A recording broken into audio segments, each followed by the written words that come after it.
welcome to another video on the channel. It's been a while, but I thought this new 2022 Nissan Z might be reason for filming. I really do need to get back into it, but hey, it's these types of exciting drives that make me want to do it. So this is the new 2022, I believe. I hope it's not 2023. It may be. Excuse me if so, but such a retro design. We can all have our opinions there. Very much a 300ZX sort of rear end here from the 90s, and more mixed with 370 and 240 up front, in my opinion. This car follows the same philosophy as all the other Zs. It is on the same similar platforms as the 350 and 370 were, but just again modified even further to be up to date with everything else that's on the road today. So I didn't know how I felt about this grille at first in pictures. In person it's a lot better, because you can more noticeably tell that this bottom part is a different color than the top, which kind of breaks up the whole weird rectangular bit. And whenever you're walking around the car, you hardly ever see it from that direct low front end that makes it look like it's just rectangle. So it does look a lot better in person. This hood bulge is prominent. I don't know if you can catch it right there. It looks great. Very nice styled wheels. I believe they're 19-inch. And again, they are raise wheels, just like the 370 had. You got 4-piston calipers up front, 14-inch rotors. Not sure the size on the back, but you've got 2 pistons in the back there, carrying over that nice Z badge. Something really cool back here is you notice it has the similar exhaust outlets as the current Nissan Infinities, excuse me. The little holes around the outside there too. The trunk release is actually under the Nissan logo. It's a little electronic latch there. Oh look! Since 1969. That is a cool little touch. I just noticed that the day the car is leaving. Pretty much the same cargo space back here as the 370.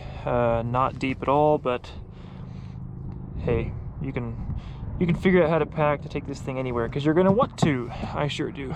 They did reinforce this rear end.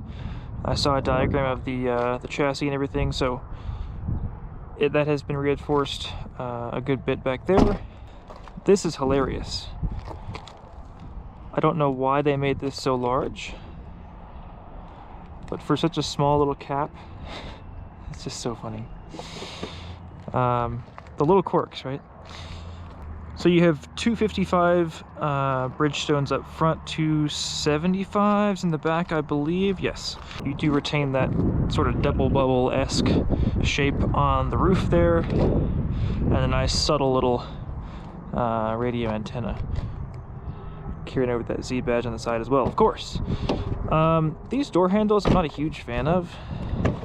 They just seem awkwardly large, kind of like the gas cap. But here's your little button to lock, button to unlock.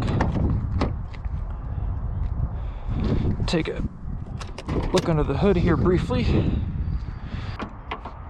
The 3-liter twin-turbo V6 out of the Q50 and Q60 Red Sport variants.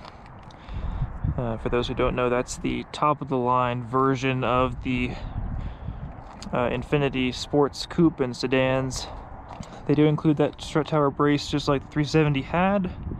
It's a little less noticeable here, but very well packed in there. You got a lot of reservoirs, a lot of warnings to not open these. Don't open those. Take a look at the inside here. Oh my gosh, what do you know? It looks like 370 in here. Surprise, surprise. I know they didn't have a whole lot to work with, most likely as far as interior design revamps go, but this pretty much is the same. as the 370Z in the inside. Close this up. These door panels, really don't notice a difference here. I mean, this Alcantara or fake suede looks nice, feels good, leather feels good. So the same vent on the door style there. New steering wheel, of course, as all Infinitis and Nissans do. This is a pre-production car, so I can't have that many gripes because they might fix these things. But I am glad they put an additional cup holder in the new Z. The last one just had this single one. And this does open up. You've got a power outlet in there. But this just does not seem like it's gonna last very long. Like, especially when you're getting in, you're gonna constantly be doing this, and I don't know. We'll see if they improve that before they put it on sale. 6-speed manual, of course. So glad they still offer this as an option. The automatic is the new 9-speed, which is good. They've improved it since I had the Pathfinder. Still have S mode over here, and you do have your traction control off on this side. 2 screens instead of the old, very old looking center console of the last one. And the screen up here actually looks really nice. Of course, the iconic 3 pod gauges up there. And really, nothing else to really say. These seats are new and they are fantastic. A little bit narrow for me, but I have really wide shoulders. Sounds very, very Z-like starting it up. I forgot how much I actually remembered hearing my friend's old 370 starting up. Every time it sounds very, very similar. They did put a trunk release here now, which is nice. They may have had one on the previous one, but it was over where you can't see it. This is a nice spot for that.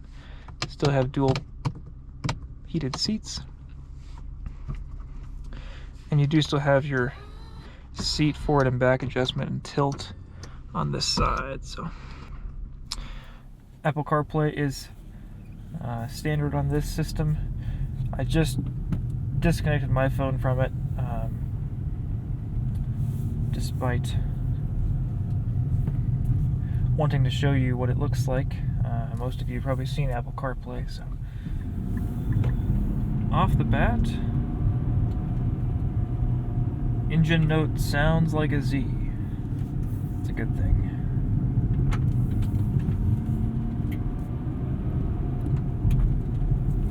I do really like these gauges. I'm not usually a fan of digital, just rectangular screens as gauges, no matter how customizable they are. I like the uniqueness and personality that a fixed set of gauges gives a car. Anyway, I like these though. Love how they include engine oil temp, engine oil pressure, water temp, and diff oil temperature all in here. Thank you. Up here you have, I think the 370 used to have a clock up there, like a digital clock. Not my favorite choice. This one's got a voltometer, turbo speed, which is a little bit, don't really need that. Boost gauge is nice, but also if you scroll down here on this side, you can uncover another digital analog boost gauge there. So redundancy.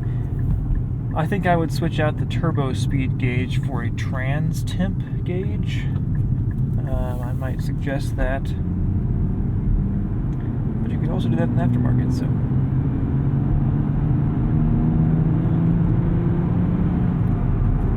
now, I didn't have very many gripes about the old 370Z.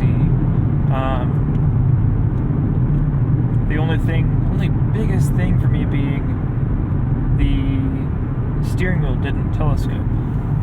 Well, they've solved that a little bit. Comes out just a little bit. A little bit's better than nothing. I drove this car on the highway yesterday, 70 to 80 miles an hour for about an hour. and it's great. I think they've fixed a good bit of the overly noisy situation kind of in the back end. People used to complain about that. Kind of sound like, even if you're driving through the slightest little bit of gravel or wet road, you would just hear everything reverberating out of the rear wheel wells. That's been fixed some, not completely, but it doesn't really bother me. It's a sports car after all, so I do want to be connected. However, I don't want to be Lotus Elise connected. This is Japan's muscle car, so it needs to be able to take a road trip to. Now, onto the highlight. How is this engine? I was looking to be a little bit disappointed because I drove the Q60 Red Sport and enjoyed it, but it was not. It seemed like something was off. It was missing some character. The whole car was, not just the engine. So I was concerned that they might have the same problem here. However, they did not. They did this right. I don't know what they've changed, if anything, but maybe it's just the shorter wheelbase vehicle and a manual, of course, that always helps. But man, this thing is a new level.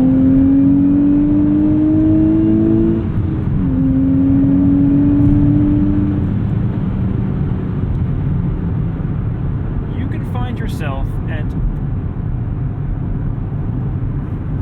not okay speeds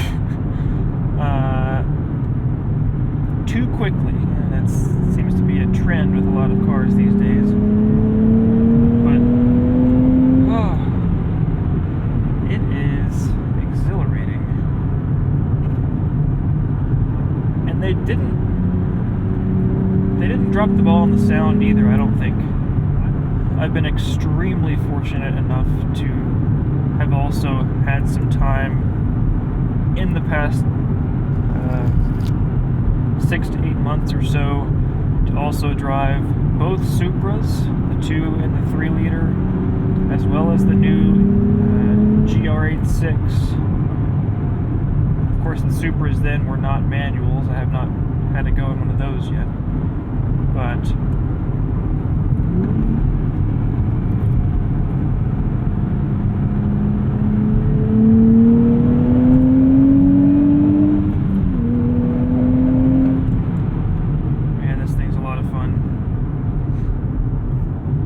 GR86, it has a synthesized engine note, of course, and I don't know, that car didn't sound good at all in the last generation car, and the current one sounds better, but they didn't do the best job they could on making that sound good, I don't think. This one, Nissan did a much better job at recreating that classic Z sound, the one that all of us are currently used to in the past 2 versions.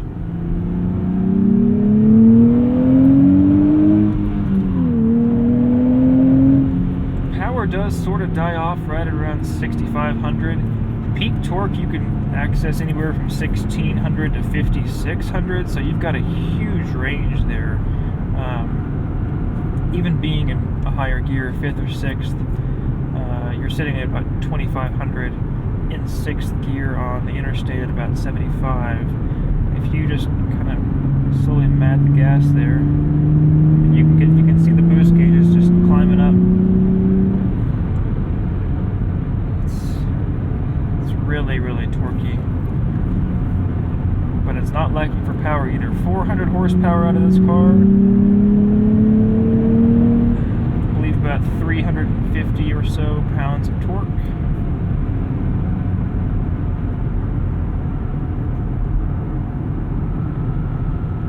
I've really enjoyed this thing.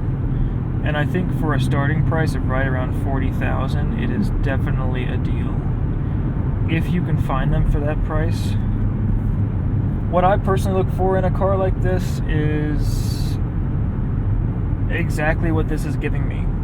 I have a manual that doesn't require every bit of your attention to get right, but it's still a manual and still engaging.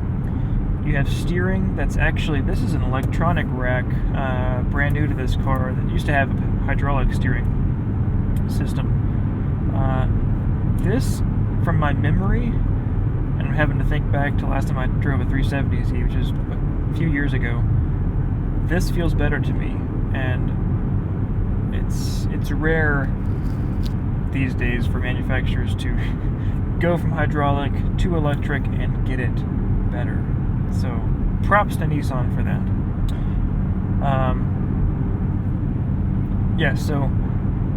Non-intrusive but still engaging manual, steering that doesn't make you think about it. Like, it just feels like it was designed for the car and the weight of the car, the wheelbase for the car, and just off-center feel is good here. Response is very, very quick. The rack is just the right speed, the right ratio. Thirdly, I'm a sucker or a fan for two-door hatchback coupes like this, and so I love being able to look over my shoulder and immediately see out the hatch. To the side is pretty neat, I've always thought. And then a good seating position, room to sort of stretch out. These cars still give you the option to recline a good bit, even though it's just a two-seater, which is uncommon in a lot of two-seat sports cars. So your passenger will appreciate that, I'm sure.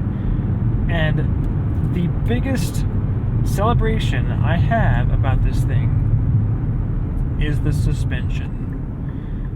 That is the biggest one-up this car has on the Supra. BMW has fixed their suspension recently in the most recent models to combat my least favorite part about their cars the last few years, which was surprisingly not the steering. It was the suspension, where when you'd go over an undulation, especially the ones that are a little bit shorter and more aggressive, the rebound stroke on the compression and the rebound was not damped well enough. So it always felt like you were being thrown, like shoved back down into the pavement with too much force. This car, I think part of it is the new monotube dampers they use. Also, this one is double wishbone instead of McPherson strut like the Supra is, which probably aids in it as well. Do a little bit of a start here with traction control off. Literally one button.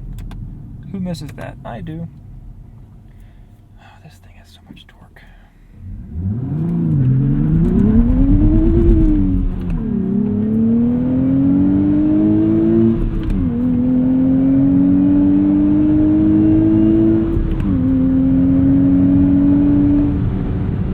It's quick, folks. It's quick.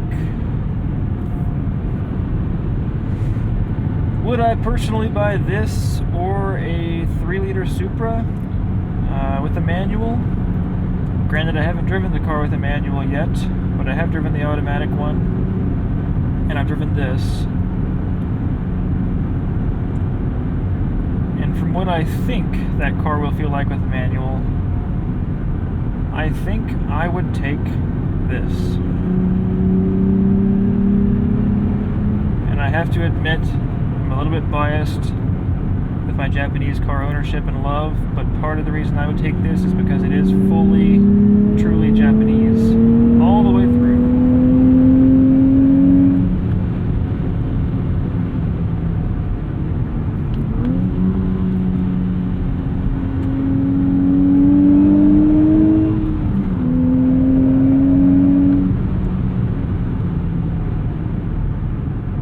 Yeah, I think those of us who are the people who buy sports cars and maybe drive them more often than the engineers thought we would. Looking at you, James Hartwig. I think we should celebrate what I like to call new old cars. This is primarily just a 370Z with some upgraded suspension, torsional rigidity, a new engine, upgraded first and second gear synchros, new steering, but otherwise it's pretty much the same car. And that car wasn't bad to begin with back in 2009. So I don't see any reason to give this car flack for not being brand new. I think it's better for it. And just like the 86, I think we could use more of that tweaking, not redesigning. That's why the 911 still feels good. So they found their recipe and they stuck to it, making small improvements along the way.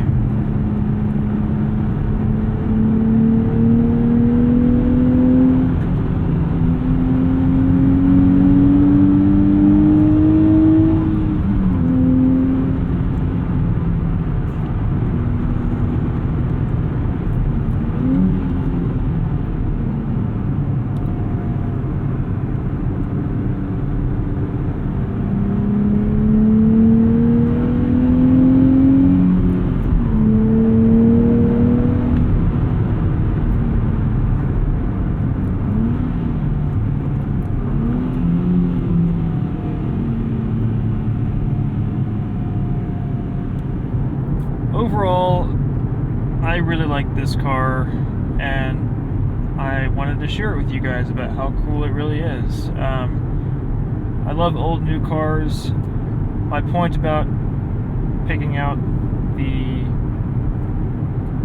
steering, shifter, seats, visibility with the two-door coupe hatchback was just to say a sports car that is communicative enough that it still rewards you and excites you to go take it out on a back road on a Sunday morning, but where you can also still take it on a 3-4 day weekend road trip with your friends,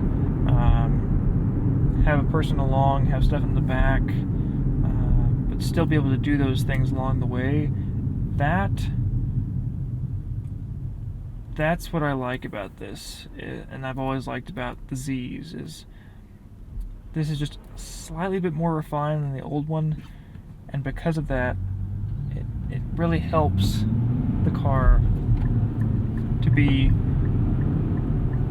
that perfect balance, in my opinion, of a sporty car, a Grand Tourer, and just something I want to look at all the time and drive all the time. Yeah.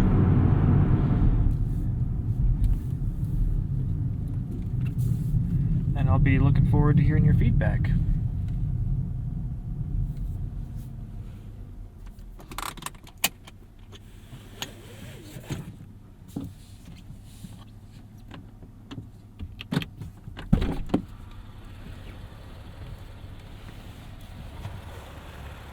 One last little walk around here. Just look at that.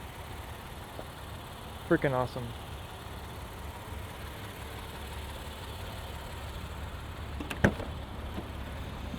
Thanks, guys. See you in the next one.